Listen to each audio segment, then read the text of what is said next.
selamat siang. Perkenalkan, nama saya Anastasia Angelina, NIM 21104175655, kelas A2 pagi, manajemen pemasaran 2. Baiklah, di sini saya akan menjelaskan ringkasan tentang materi Managing Service Excellence. Manajemen terkait pelayanan barang, layanan, dan kombinasi dari ketiganya. Intinya, suatu produk harus bernilai bagi konsumen. Produk berkaitan dengan barang, jasa, produk konsumen, dan produk jasa. Biasanya disebut sel tersebut bersifat fisik, merujuk pada berbagai jenis bisnis di semua bidang.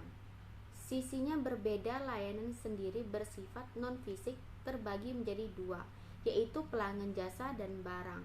Manufaktur terdapat perbedaan produk dan layanan. Produk sendiri bersifat nyata, bisa disimpan, dapat dikontrol kualitas dengan jangka pengukur keluaran, bisa diulang dan dapat dipatenkan, sedangkan layanan bersifat tidak nyata namun dapat dirasakan.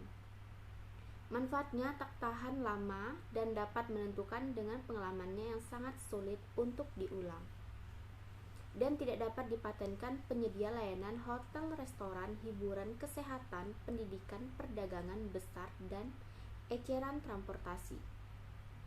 Layanan profesional, teknik, arsitektur adalah sejauh mana layanan memenuhi kebutuhan dan harapan pelanggan. Sedangkan pelayanan prima adalah pengalaman pelanggan yang merasa bahwa mereka telah menjadi pendiri.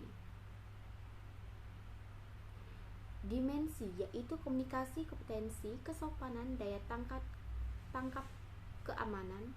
5 kunci utama dari dimensi service.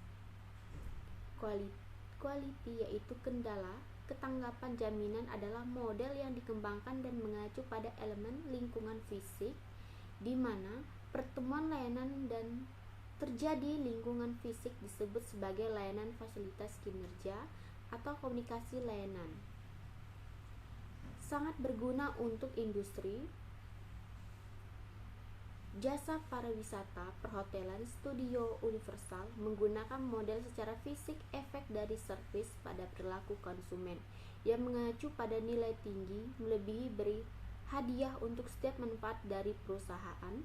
Keuntungan yang lebih tinggi menurunkan biaya operasional dalam meningkatkan referensi dari perusahaan. Adalah alat untuk menggambarkan layanan pelanggan dan fungsi layanan dari sudut pandang. Telah dirancang dengan baik dalam sistem layanan terkait konsistensi dengan sisi organisasi pemuda. Dipertahankan hemat biaya nilai bagi pelanggan dan berkualitas tinggi. Lanjutnya, profesi adalah sebuah teori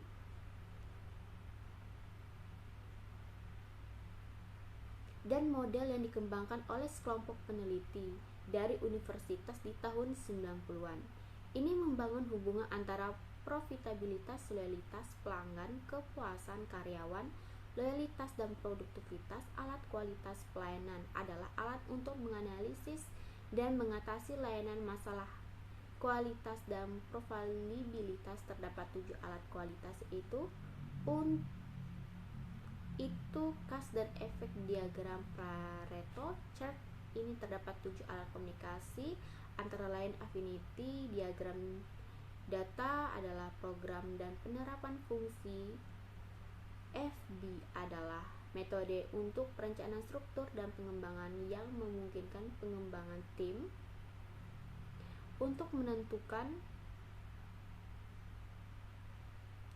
dengan jelas pelanggan, keinginan dan kebutuhan, dan kemudian mengevaluasi masing-masing kemampuan produk atau layanan yang diusulkan secara sistematis. Dalam hal dampaknya terdapat memenuhi kebutuhan tersebut. Service adalah pendekatan sistematis untuk mengidentifikasi dan menghilangkan pemborosan melalui terus-menerus perbaikan dalam mengajar. Kesempurnaan 6 sigma dalam pelayanan terkait serangkaian alat dan metode digunakan untuk meningkatkan atau menyimpan produk, proses, atau juga kemudian teknik bertujuan untuk pengembangan atau peningkatan produksi dan pada layanan dengan menerjemahkan perasaan dan kebutuhan psikologis pelanggan ke dalam domain desain produk layanan, yaitu parameter. Kemudian ada yang namanya layanan 4.0 adalah suatu teknologi dan konsep organisasi fungsi layanan dan dukungan berdasarkan konsep teknologi baru dari layanan internet. Layanan 4.0 berfungsi pada produktivitas yang lebih tinggi dan inovasi teknologi yang mendukung digital, yaitu logistik yang dioptimalkan, pemeliharaan prediktif, keahlian komunikasi, andi kontrol, dan pengiriman layanan jarak jauh. Baiklah, sekian dari presentasi saya. Terima kasih.